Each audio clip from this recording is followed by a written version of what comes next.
तो राजस्थान के जो ऐतिहासिक स्रोतों की जो क्लास है अपनी, उसकी आगे की कड़ी में कुछ शिलालेख और बाकी रह गए, तो उनको और अपन ध्यान से देख लें। तो ये बहुत ही इंपॉर्टेंट शिलालेख है, और ये किसका है भैया?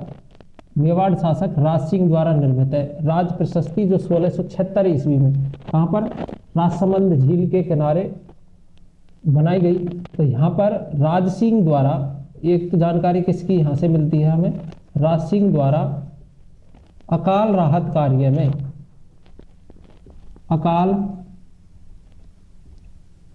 राहत कार्य में जो राजसमंद झील है, राजसमंद झील का निर्माण, झील का निर्माण करवाया गया। एक तो ये जानकारी इससे प्राप्त होती है, और जो ये राज सिंह प्रशस्ति है वो राज सिंह द्वारा ही लिखी गई थी, ठीक है, यानी कि इनके द्वारा इसकी रचना, और रचयिता इसके कौन थे, या उत्कीर्ण तख्त जो थे रचयिता, वो थे रणछोड़ भट्ट, रणछोड़ भट्ट के द्वारा ये लिखी गई थी। कहां पर है? तो ये जयसमंद झील के किनारे, सॉरी राजसमंद झील के किनारे, राजसमंद झील के किनारे 25 शिलालेखों पर या 25 शिलाओं पर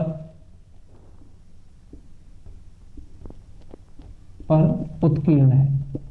ठीक है भाई, इतनी जानकारी यहां से हमें ये जो है प्राप्त होती है। और इस राज सिंह प्रशस्ति जो है ये भैया भारत का सबसे बड़ा शिलालेख, भारत का सबसे बड़ा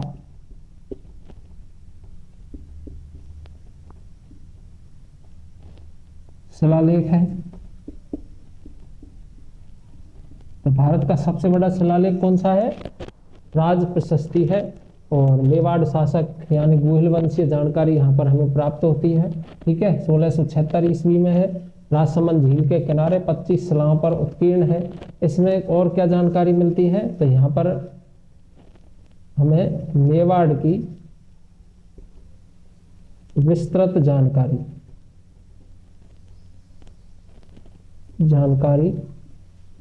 प्राप्त होती है। ठीक है, इतनी इस प्रशस्ति से जो है जानकारी हमें प्राप्त होती है। क्लियर भाई? आगे एक और है,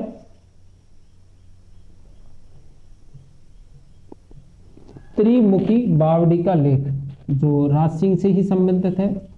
त्रिमुखी बावड़ी का लेख, ठीक है। तो ध्यान दें यहां पर, एक तो त्रिमुखी बावड़ी का निर्माण,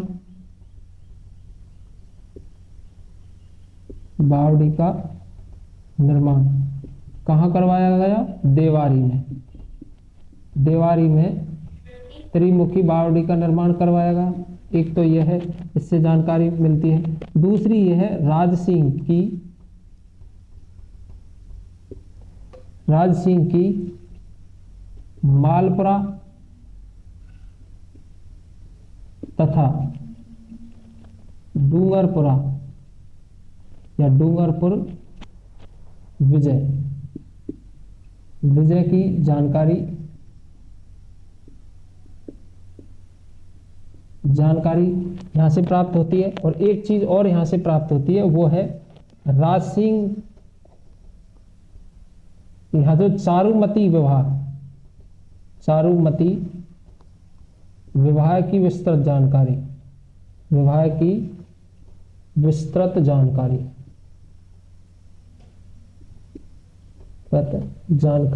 प्राप्त होती। ठीक है भाई, चारुमती से जो विवाह हुआ उसकी जानकारी भी हमें त्रिमुखी बावड़ी का जो लेख है वहां से जानकारी यहां से प्राप्त होती है। अगर यहाँ के डेट की बात की जाए तो डेट दोनों की सेम सी है, इसकी लगभग 1675 हो, ठीक है, इसकी 1676। क्लियर भाई, इतना आप यहाँ पर समझ चुके होंगे। और एक और है जो अगर आप इसका स्क्रीनशॉट लेना चाहें ले सकते हैं, वरना एक है और लास्ट, ठीक है। इसके बाद में जो हमारे शिलालेख हैं उनकी कहानी हो जाएगी खत्म। तो यहाँ पर है बडली का शिलालेख या बडली गांव का शिलालेख, इसको बोल सकते हैं बडली गांव का शिलालेख। ये भाई ध्वस्तावस्था में है और इसकी डेट भी निश्चित नहीं है, लेकिन कुछ वैज्ञानिकों ने या फिर इतिहासकारों ने इसको बताया है कि ये भारत का सबसे प्राचीन शिलालेख है, सबसे प्राचीन शिलालेख है। इतनी जानकारी हमें इस शिलालेख से मिलती है और कोई जानकारी यहाँ से मिलती नहीं है, ठीक है। तो बडली गांव का जो शिलालेख है वो भारत का सबसे प्राचीन शिलालेख माना जाता है। ये राजस्थान का भी सबसे प्राचीन शिलालेख है, ठीक है। तो हमारे जो शिलालेखों की जो क्लासें हैं वो यहीं पर क्या हो जाती है, खत्म हो जाती हैं। और इसके बाद में हम जो सिक्कों की अब बात करेंगे, जो अगला जो ऐतिहासिक जानकारी जो किन किन चीज़ों से हमें प्राप्त मिलती है। तो सबसे पहले हमने पढ़े राजस्थान के शिलालेखों के बारे में, ठीक है। और अब हम बात कर लेते हैं जो राजस्थान के सिक्के हैं, तो उनके बारे में हम एक एक करके चर्चा करेंगे। आप ये लिखना चाहो तो लिख सकते हो, ठीक है। नमस्कार, वैदिक क्लासेज के यूट्यूब चैनल पर एक बार फिर से आपका स्वागत। राजस्थान की जो इससे पहले जो क्लास हुई है अपनी, वो हुई है राजस्थान के शिलालेखों के बारे में, ठीक है। तो हमने जो राजस्थान के प्रमुख जो शिलालेख थे, जो एग्जाम पॉइंट ऑफ व्यू से इम्पोर्टेंट माने जाते हैं, तो उन सबको विस्तृत रूप से उनकी चर्चा की। उनमें जिन जिन ऐतिहासिक जो जानकारी हमें प्राप्त होती है, तो उनका हमने यहाँ पर क्या किया, अध्ययन किया। अब बात करते हैं राजस्थान के जो दूसरा नंबर का जो स्रोत है, ऐतिहासिक जो स्रोत हमें प्राप्त होता है, वो प्राप्त होता है सिक्कों से। तो राजस्थान के जो प्रमुख जो राज्य या रियासतों के जो सिक्के हैं, एक एक करके हम सभी सिक्कों की चर्चा करेंगे। और सीधा ही चैप्टर है और प्रत्येक एग्जाम में सिक्कों से संबंधित विभिन्न प्रकार से क्वेश्चन पूछे जाते हैं हमें, तो ध्यान दें। राजस्थान के सिक्के, न्यूमिस्मैटिक्स जो नाम है, इंग्लिश वर्ड्स है और इसको कहा जाता है मुद्रा शास्त्र, ठीक है। यानी कि जो सिक्कों के अध्ययन से संबंधित कोई साइंस अगर है तो उसको क्या कहा जाता है, न्यूमिस्मैटिक्स या मुद्रा शास्त्र से कहा जाता है। तो हम थोड़ा सा भारत के जो प्रमुख सिक्के हैं, यानी भारत में सबसे पहले कौन से सिक्के प्रचलन में आते हैं, क्योंकि केंद्रीय शासन जो होता है वही क्या है, अपने सिक्के अपने नाम से चलवाता है। तो भारत में जो फर्स्ट में स्टार्ट होते हैं सिक्के, तो वो होते हैं अपने, उनकी एक एक हम बात कर लेते हैं। जैसे आहत सिक्के, ठीक है, कासार्पण,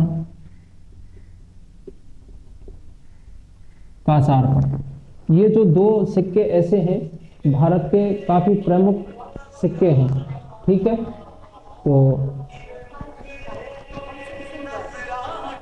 तो इस प्रकार के जो सिक्के हैं वो एक तो आहत और एक कासार्पण जो सिक्का है वो हमें यहाँ। तो बात करते हैं आहत और कासार्पण सिक्कों के बारे में, जो इनको पंचमार्क सिक्के भी कहा जा सकता है, पंचमार्क, ठीक है। तो ये जो तीन प्रकार के जो सिक्के हैं, ये अपने प्राचीन भारतीय सिक्के हैं।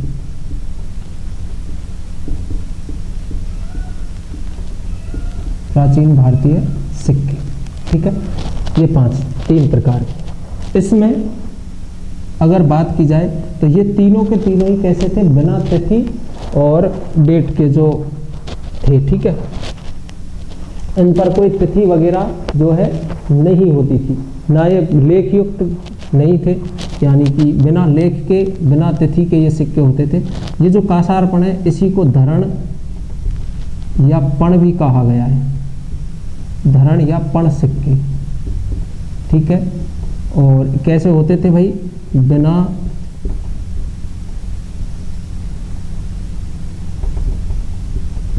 बिना लेख व तिथि युक्त, तिथि के सिक्के, लेख व तिथि के सिक्के ये होते थे, यानी कि इन पर किसी भी प्रकार का लेख वगैरह नहीं हो सकता। आहत का मतलब है जो कूट करके बनाए जाने वाले जो सिक्के थे उनको आहत सिक्के कहा गया पहले, ठीक है। यानी कि इनको कूट करके क्या किया जाता था, चपटा इसको आकार दिया जाता था। हालांकि ये पूर्णतः राउंड सिक्के नहीं होते थे जो क्लियरिटी राउंड हो, ये कैसे होते थे, जियोड आकार के होते थे, यानी कि कहीं से थोड़ा टेढ़ा हो सकता है इस तरीके से, तो ये सिक्के हुआ करते थे, यानी कि पूर्णतः गोल नहीं थे। तो ये हमारे भारत के क्या हैं, प्राचीन सिक्के थे, ठीक है। इतना आपको समझ में। अब होता क्या है, भारत में सबसे पहले, यानी भारत में सबसे पहले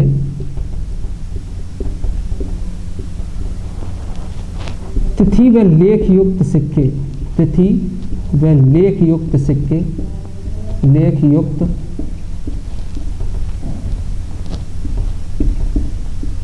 सिक्के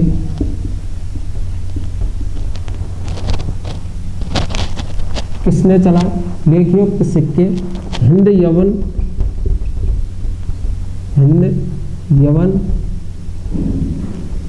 यूनानी, हिंद यवन यूनानी जो शासक हैं उन्होंने क्या है, ये सिक्के चलाए थे। हिंद यवन यूनानी या इंडो जो ग्रीक शासक भी इनको कहा जाता है, इंडो ग्रीक शासकों के द्वारा चलाए गए। क्लियर भाई, यहाँ तक थोड़ा सा क्लियर। अपन थोड़ी सी जांच कर लेते हैं कि सिक्कों का सबसे पहले कैसा विकास कैसे हो रहा है। तो भारत में सबसे पहले तिथि युक्त जो सिक्के थे या लेख युक्त जो सिक्के थे वो चलाते हैं हिंद यवन यूनानी इंडो ग्रीक शासकों के द्वारा, जिसमें बात आती है यानी कि सेल्यूकस निकेटर के बाद में जितने भी शासक इंडो ग्रीक जैसे डेमीट्रियस है, ठीक है, और इसके अलावा यानी कि जो बिंदुसार के शासनकाल में भी कुछ शासक जो होते हैं, तो वो सभी क्या हैं, इस प्रकार के सिक्कों का क्या करते हैं, प्रयोग करते हैं, यानी कि इस प्रकार के सिक्के चलाते हैं, ठीक है भाई। तो हिंद यवन यूनानी एवं इंडो ग्रीक जो शासक हैं उनके द्वारा भारत में क्या है, पहली बार लेख युक्त या तिथि युक्त जो सिक्के हैं वो यहाँ पर चलाए जाते हैं। इतनी जानकारी हमें ये भारत के एवज में थोड़ी सी रखनी है। इसके अलावा अगर हम बात करें कि भारत में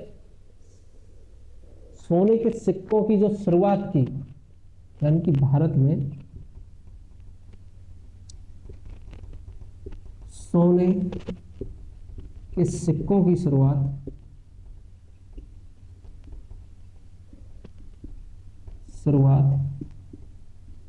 यूनानी शासकों के द्वारा की गई, यूनानी शासकों द्वारा की गई, ठीक है सर। इतनी जानकारी हमें यहाँ से मिलती है। अगर बात करें कि सर्वाधिक स्वर्ण सिक्के भारत में किसने चलाए, तो कुषाण जो है, कुषाण वंश, ठीक है। तो इसके द्वारा भारत में सर्वाधिक सिक्के, भारत में सर्वाधिक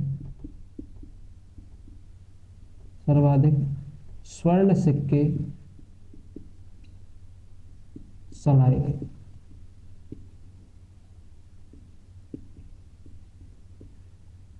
ठीक है। तो ये आप नोट कर सकते हैं। तो भारत में जो सर्वाधिक स्वर्ण सिक्के हैं वो कुषाण जो शासक हैं उनके द्वारा चलाए गए, ठीक है। इसके अलावा हम बात करते हैं आहत सिक्के, जो ये जो आहत सिक्के हैं इसकी राजस्थान की एवज से हम बात करते हैं। ये आप लिखना चाहें तो लिख सकते हैं जल्दी से, या इसका स्क्रीनशॉट आप ले सकते हैं, फिर बाद में देख लेना।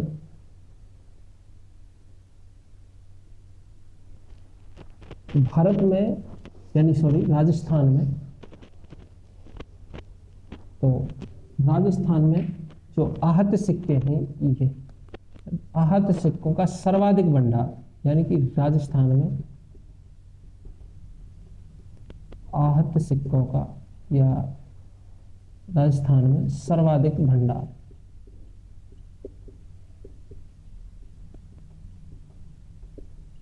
यानी कि राजस्थान में सर्वाधिक जो आहत सिक्के हैं वो कहाँ से प्राप्त हुए? तो सर्वाधिक जो आहत सिक्के प्राप्त हुए हैं वो है राजस्थान में रेड टॉक से, रेड टॉक से, ठीक है। टॉक से प्राप्त हुए, कितने प्राप्त हुए? 3075। कौन से सिक्के? चांदी के सिक्के, जो कहां से प्राप्त हुए भाई? राजस्थान से। तो यानी कि जो आहत सिक्के हैं ये चांदी के सिक्के होते थे, ध्यान रखें, स्वर्ण के नहीं होते थे। स्वर्ण सिक्के पहली बार कौन चलाते हैं? यूनानी शासक चलाते हैं, उसके बाद में कुषाण जो है वो सर्वाधिक स्वर्ण सिक्के चलाते हैं। लेकिन आहत सिक्के जो है वो पीतल और किसके होते थे? चांदी के हो सकते थे, तांबे के भी होते थे, ठीक है। और ये सर्वाधिक जो राजस्थान से प्राप्त हुए हैं वो प्राप्त हुए कहाँ से? रेड टॉक से। और इसके अलावा रेड टॉक से जो है सिक्के सर्वाधिक जो है प्राप्त अपने हुए हैं, ठीक है। इसके अलावा बात करते हैं विराटनगर से। विराटनगर से भी ये सिक्के प्राप्त हुए हैं जो कि जयपुर में है। इसके अलावा आहड़ से प्राप्त हुए हैं, आहड़नगर, ठीक है। इसके अलावा नगरी से भी ये सिक्के जो है प्राप्त हुए। तो इतनी जगहों से ये जो राजस्थान में आहत सिक्के हैं ये यहाँ से प्राप्त हुए। क्लियर भाई? और कुछ सिक्के सावर में भी, यहाँ नगरी और सावर, ठीक है, इधर ही लिख लेते हैं इसको, सावर। तो ये जो सिक्के हैं इतने आहत सिक्के, तो आहत सिक्कों का सर्वाधिक जो भंडार राजस्थान प्राप्त हुआ वो कहाँ से हुआ? रेड टॉक से। और 3075 अगर संख्या की बात की जाए तो यहाँ से ये प्राप्त हुए। विराटनगर से भी यहाँ से प्राप्त हुए हैं आज सिक्के, आहड़ से भी प्राप्त हुए हैं, और इसके अलावा नगरी और सावर से ये सिक्के प्राप्त हुए। ठीक है भाई, आगे बात करते हैं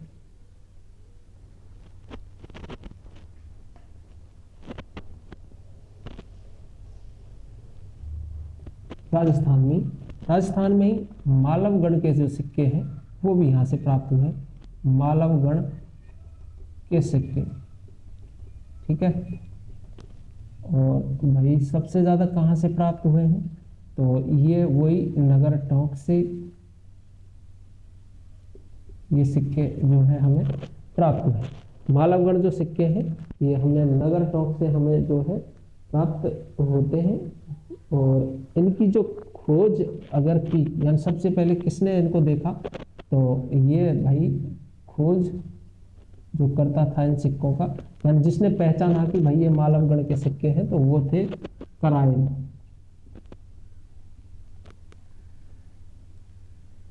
कराइल जो है उनके द्वारा इसकी खोज जो है की गई। भारत में या विश्व में सबसे छोटे तथा कम वजनी वाले सिक्के, यानी विश्व में इनसे छोटे जो सिक्के हैं वो और कोई सिक्के नहीं थे। सबसे जो छोटे सिक्के थे वो कौन से थे? मालवगढ़ के जो सिक्के थे ये विश्व में सर्वाधिक छोटे सिक्के थे, ठीक है। और इनमें वजन भी कैसा होता था? बहुत कम वजन होता था, ठीक है। और ठीक है, मालवगढ़ इससे कुषाण संबंधित भी रहे हैं, ये कुषाणों से, यानी कि कुषाण का सिक्का भी इसे कहा जाता है। मालवगढ़ का जो सिक्का है ये कुषाण शासकों का जो सिक्का है। इसके अलावा यानी रंगमहल जो हनुमानगढ़ है वहां से भी कुछ हमें सिक्के प्राप्त हुए हैं। रंगमहल हनुमानगढ़, रंगमहल हनुमानगढ़, ठीक है। कौन कितने सिक्के प्राप्त हुए? संख्या की बात करें लगभग 105 कुल सिक्के प्राप्त हुए हैं। कुल सिक्के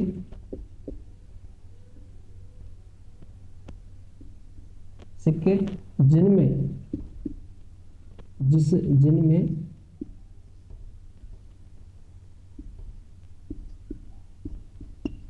एक सिक्का किसका है, एक सिक्का कुषाण शासक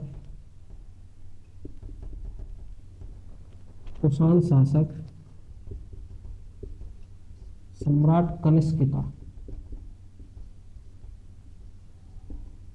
का सिक्का है। अब इनसे भाई क्या जानकारी प्राप्त होती है, सिक्का है। देखो ऐतिहासिक दृष्टि से इंपॉर्टेंट है, हमें पता लगता है कि ये जो सबसे छोटे सिक्के हैं, तो कराईकल ने बताया कि ये मालवगढ़ से क्या है संबंध रखते थे, और ये सबसे कम वजनी और सबसे छोटे सिक्के होते थे। पूरे विश्व में इनसे छोटा कोई सिक्का दूसरा मिला नहीं है। चाहे किसी भी अपन राजवंश की बात करें, चाहे हकमनी साम्राज्य हो, चाहे यूनान का साम्राज्य हो, ठीक है, या फिर अपने भारत का मगध साम्राज्य हो, या जितने भी हम साम्राज्यों की बात करेंगे, चाहे अंग साम्राज्य हो, जितने भी हैं, उन सब में जो सिक्के प्राप्त हमें, जैसे गुप्त साम्राज्य है, कुषाण साम्राज्य है, हर्यक वंश है, त्रिगोत वंश है, शुंग वंश है, इन सब में जो सिक्कों की जो प्राप्ति हुई, वो सिक्के कैसे थे, थोड़े बड़े थे। उन सब में जो सबसे छोटे आकार के जो सिक्के थे वो कौन से थे, मालवगढ़ के सिक्के थे, ठीक है। और रंग महल जो है, वहां से हमें कनिष्क की जानकारी प्रथम बार राजस्थान से प्राप्त होती है, और उसमें एक कनिष्क का सिक्का है जिसमें कनिष्क का क्या दिया हुआ है, फोटो और नाम दोनों ही उसके दिए हुए हैं। तो यहाँ से हमें कनिष्क के बारे में प्रथम जानकारी जो है रंग महल हनुमानगढ़ से प्राप्त होती है। तो इतनी जानकारी यहाँ से प्राप्त हुई। अगली बात करते हैं हम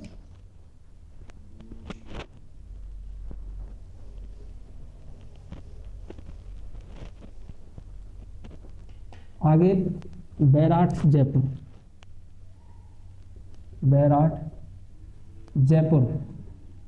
जयपुर जो है, यहाँ से भी हमें बहुत सारे सिक्के प्राप्त हुए। अगर कुल संख्या की बात करें तो 28 है।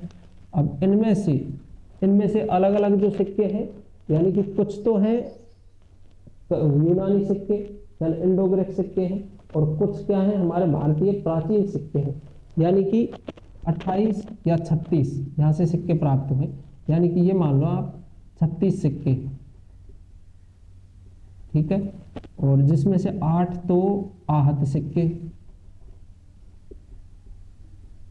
ठीक है, तथा जो बाकी के बचते हैं यानी कि 28 जो सिक्के हैं, 28 ये इंडो ग्रीक सिक्के थे, इंडो ग्रीक सिक्के,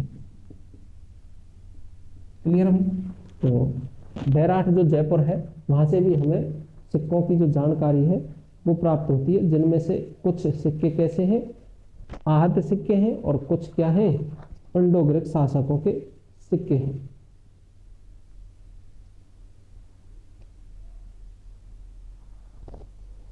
इसके अलावा जो आहड़ है,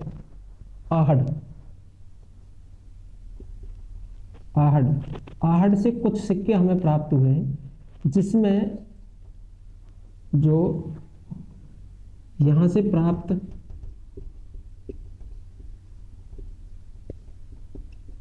सिक्के पर एक साइड या एक तरफ त्रिशूल तथा दूसरी तरफ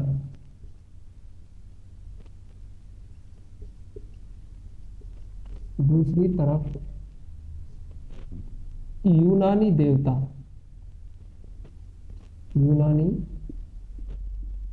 देवता अपोलो का चित्र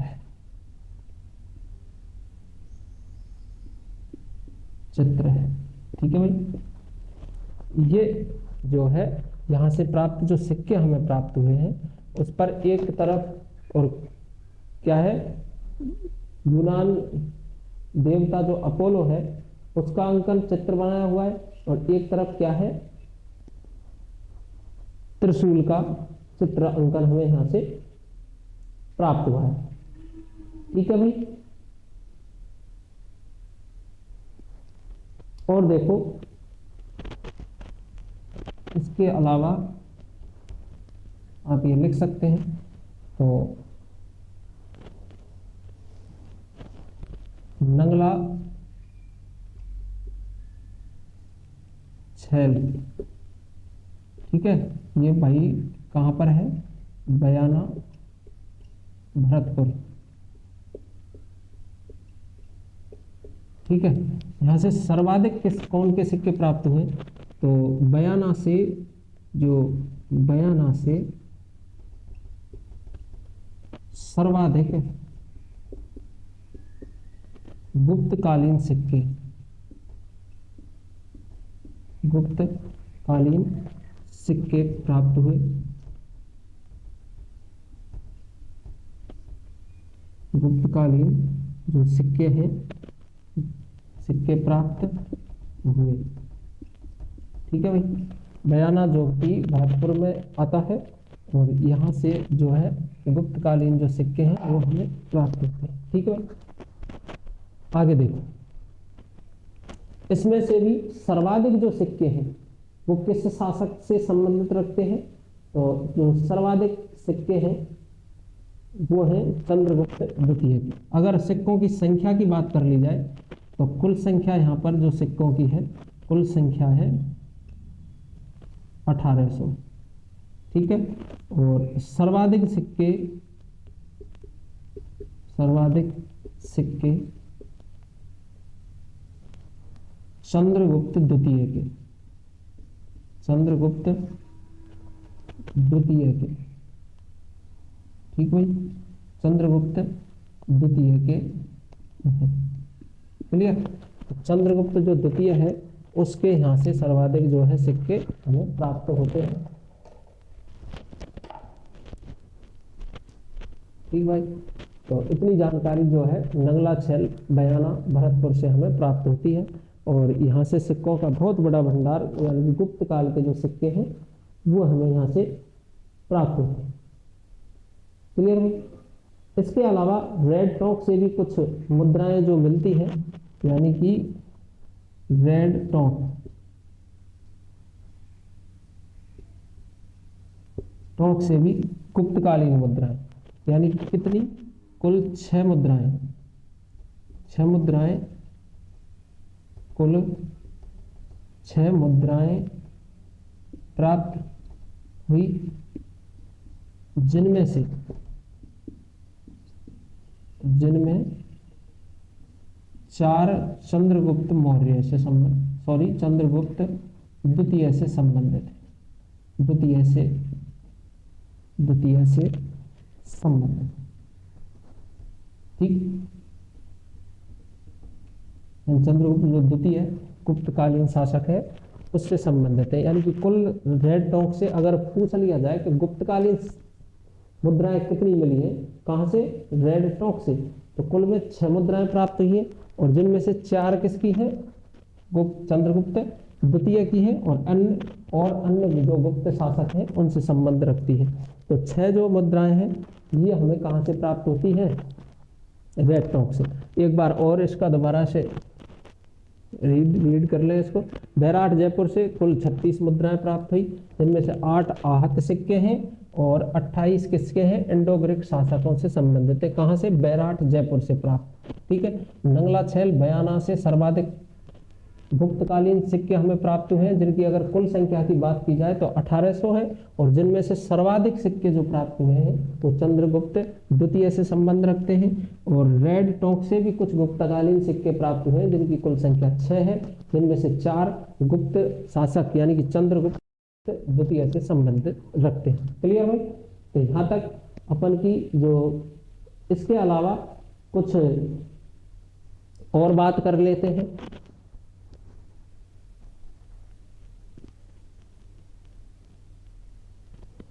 नलियासर सावर, या नलियासर जो सावर है वहां से भी कुछ हमें सिक्के प्राप्त होते हैं। नलियासर सावर,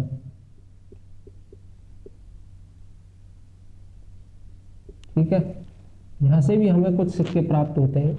और भैया किसके सिक्के, कुमारपाल द्वितीय के यहाँ सिक्के हमें जो है प्राप्त, कुमारपाल प्रथम के, यानी कि ये प्रथम ऐसे सिक्के हैं जिन पर किसकी आकृति होती थी, मयूर आकृति वाले, मयूर आकृति वाले कुमारपाल प्रथम के सिक्के, ठीक है, सिक्के प्राप्त हुए। ठीक है, और नलियासर जो सावर है वहां से मयूर आकृति वाले, मयूर यानी मोर की आकृति वाले जो है सिक्के प्राप्त होते हैं। और ये किसके सिक्के थे भैया, कुमारपाल प्रथम के सिक्के थे। और किसके थे, अगर बात की जाए इनकी धातु की, तो ये चांदी के सिक्के थे। किसके, चांदी के सिक्के। ठीक है, तो नलियासर सावर से हमें ये प्राप्त होते हैं मयूर आकृति वाले सिक्के। ठीक है, तो ये इंपॉर्टेंट है और इतनी जानकारी हमें यहाँ से सावर से जो है प्राप्त होती। ठीक है भाई, इसके अलावा एक और है जो कि काफी फेमस है, उदयपुर। ठीक है, उदयपुर से एक प्रकार का सिक्का प्राप्त हुआ है और वो है गधिया सिक्का, गधिया सिक्का। ठीक है, अगर पूछ लिया जाए कि गधिया सिक्के कहाँ से प्राप्त हुए, तो उदयपुर से। भैया ये चलाए किसने सर्वप्रथम, तो इनका प्रचलन सर्वप्रथम हूण शासकों द्वारा किया गया। ठीक है भाई, तो गधिया जो सिक्के हैं कहाँ से प्राप्त होते हैं, उदयपुर से प्राप्त होते हैं।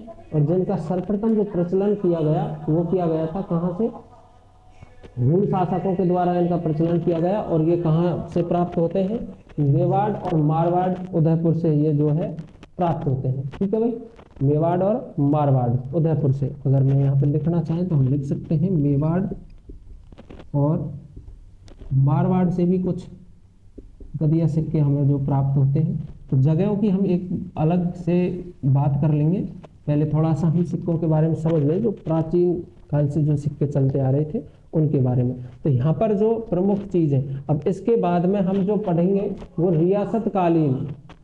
रियासतकालीन जो है सिक्कों की चर्चा करेंगे। यानी कि रियासत काल में कौन कौन से सिक्के नए नए जो है प्रचलन में आते हैं और अलग अलग रियासतों में जो अलग अलग सिक्के चलते हैं उनकी एक एक करके चर्चा करेंगे। लेकिन ये सब क्या थे भैया, फेमस सिक्के थे। ठीक है, जिनमें विदेशी आक्रताओं के द्वारा प्रचलित जो सिक्के थे, जैसे हूणों ने कौन से चलाए, इंडो ग्रीकों ने कौन से चलाए, फारसियों ने कौन से चलाए, तो वो सारे सिक्के यहाँ पर हमें देखने को प्राप्त होते हैं। ठीक है, यहाँ पर एक चीज ध्यान रखना, फारसियों का कोई सिक्का यहाँ से प्राप्त नहीं हुआ। कारण ये, तो जब हमने पिछली हिस्ट्री की जो किताब वो पढ़ी, क्लासेस जो हमारी हुई, तो उसमें मैंने बताया कि कोई भी फारसी शासक भारत के अंदर एंट्री नहीं कर पाया था, यानी सिंधु नदी को पार नहीं कर पाया था। तो उससे जो आगे वाला जो भारत का हिस्सा था, यानी कि गांधार, कंबोज वगैरह जो थे, उन्हीं पर वो क्या है अपना अधिकार जमा पाए थे। तो वर्तमान में वो कहाँ है, अफगानिस्तान में स्थित है। ठीक है, तो वो भारतीय हिस्ट्री के हिसाब से इंपॉर्टेंस नहीं है और ना ही हमने उसका क्या है ज्यादा अत्यधिक गहन अध्ययन किया है। तो जो वे फारसी सिक्के प्राप्त हुए वो उधर ही हो गए। ठीक है, इसके अलावा जो सिक्के भारत से प्राप्त हो रहे हैं यहाँ पर, तो इंडो ग्रीक, यूनानी है, हूण सिक्के यहाँ से हमें प्राप्त होते हैं। ठीक है, तो ये कह सकते हैं जो गधिया सिक्के हैं वो किसके हैं, हूण शासकों द्वारा प्रचलित जो सिक्के हैं। और कुषाणों द्वारा मयूर आकृति वाले जो सिक्के हैं ये भी। ठीक है, और कुमारपाल प्रथम यानी गुप्त काल में सर्वाधिक ये सिक्के चलते हैं। ठीक है, तो यहाँ पर अपनी क्लास जो है पूरी होती है। आप ध्यान से सभी क्लासों को देखें, तो एक एक करके हम सारी क्लासें, अगला जो चैप्टर होगा अपने इसी से संबंधित वो होगा राजस्थान के रियासतकालीन जो सिक्के हैं उनको हम एक एक राज्य, एक एक रियासत के हिसाब से अलग अलग उनकी व्याख्यात्मक चर्चा करेंगे। थैंक्स, धन्यवाद आपके लिए।